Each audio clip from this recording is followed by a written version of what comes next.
Para suster, Bapak Ibu, rekan-rekan muda yang terkasih, selamat pagi. Kita bersyukur bahwa Tuhan masih menyertai perjalanan iman kita hingga saat ini, terutama dalam masa-masa hari-hari pertobatan ini, kita masih boleh dikaruniai Tuhan kerinduan untuk melakukan pertobatan di dalam diri kita.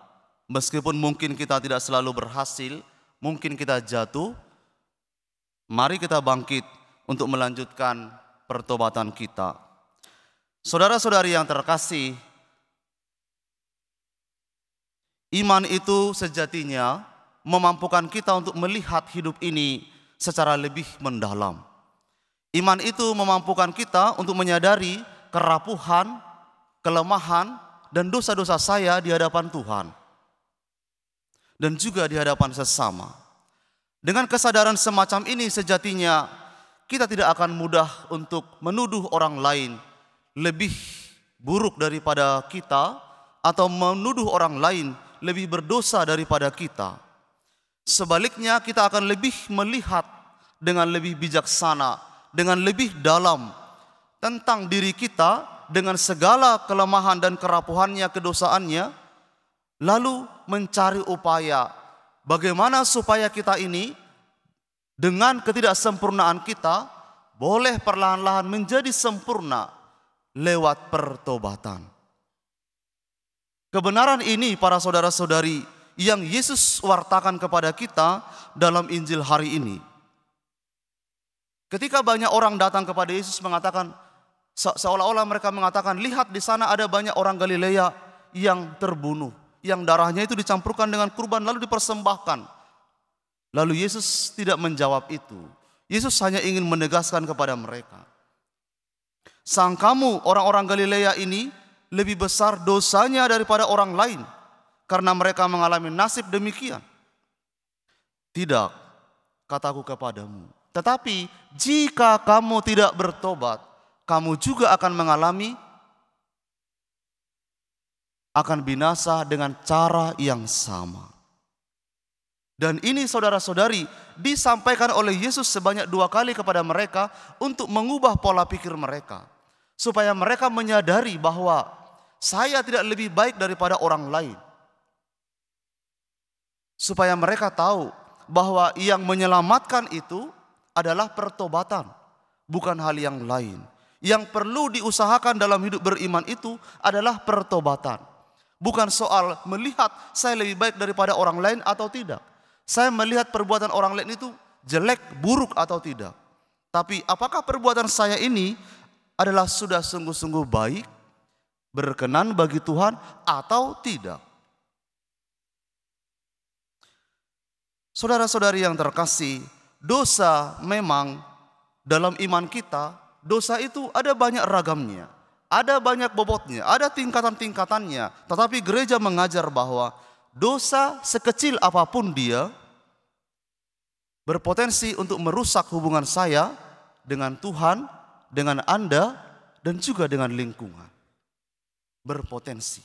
Artinya dia punya daya untuk menjadikan saya menjadi perusak-perusak hubungan dengan Tuhan, dengan Anda, dan dengan lingkungan hidup saya.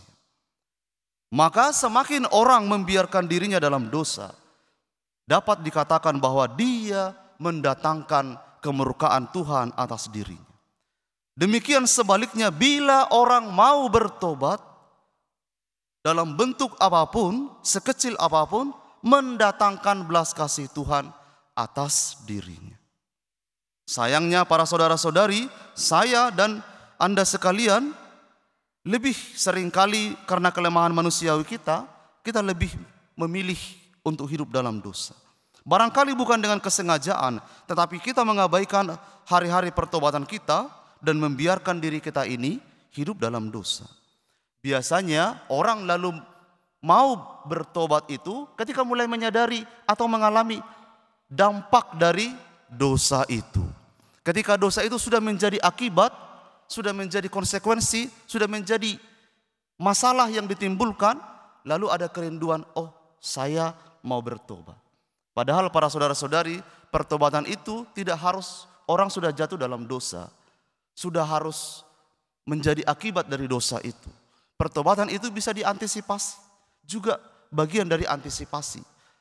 Maka dalam gereja kita, pertobatan itu bukan satu momen. Pertobatan itu adalah seluruh diri kita. Kalau dalam kitab suci bahkan punya istilah yang sangat baik. Pertobatan itu disebut metanoia. Untuk menunjukkan pertobatan itu seluruh diri saya. Atau untuk mengatakan bahwa saya ada, saya bertobat. Sedalam itu para saudara-saudari, seagung itu pertobatan itu, sebesar itu panggilan pertobatan itu bagi hidup kita. Karena seringkali orang melihat pertobatan itu adalah ketika sudah jatuh, sudah menjadi akibat, maka yang terasa dari pertobatan itu adalah penghakiman Tuhan.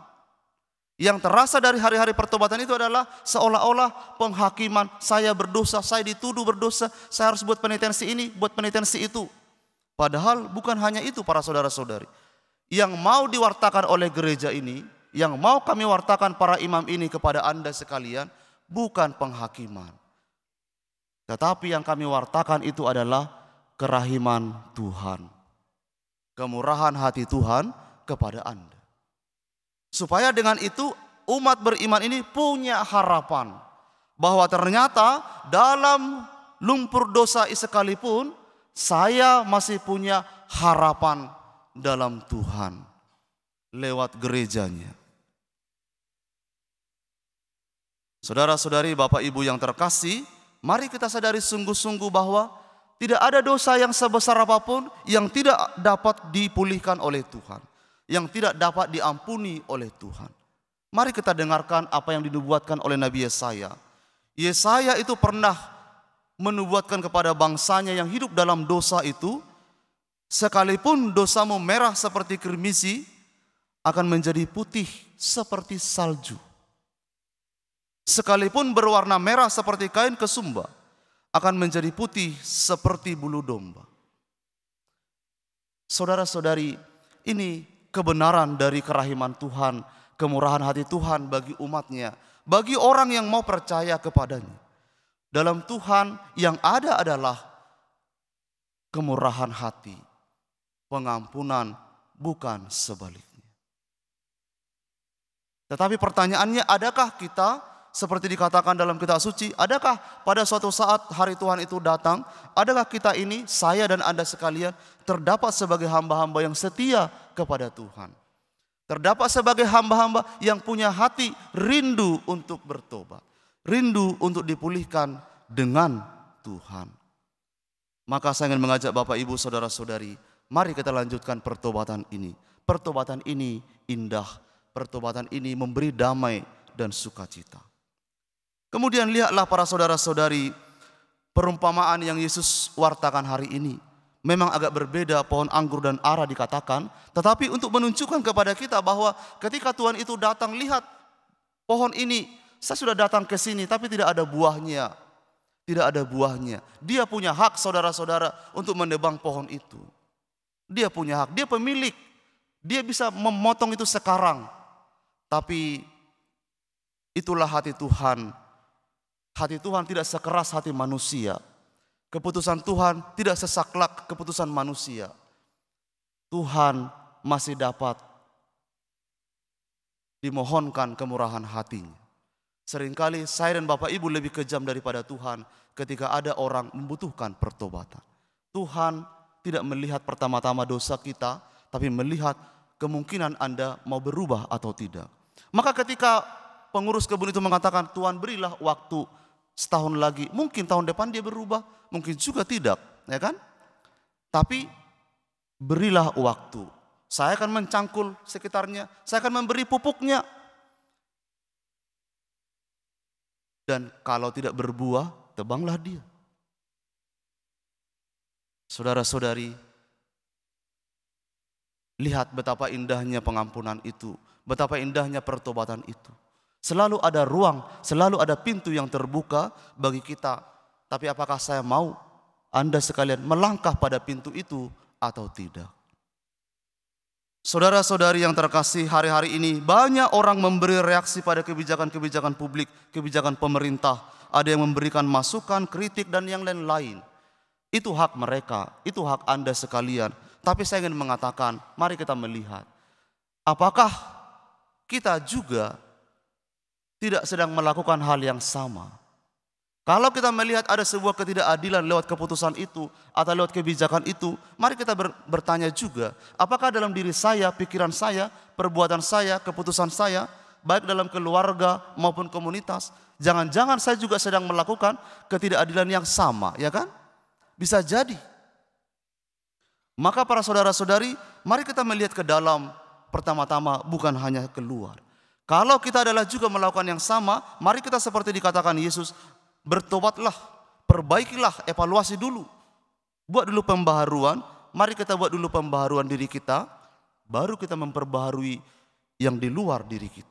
Jangan-jangan kita melihat selumbar di luar sana, tapi balok di sini kita tidak melihatnya dengan jelas. Saudara-saudari yang terkasih, pertobatan itu membawa damai dan sukacita. Lihatlah ke dalam dan mari kita perbaharui diri kita ini agar pantas bagi Tuhan.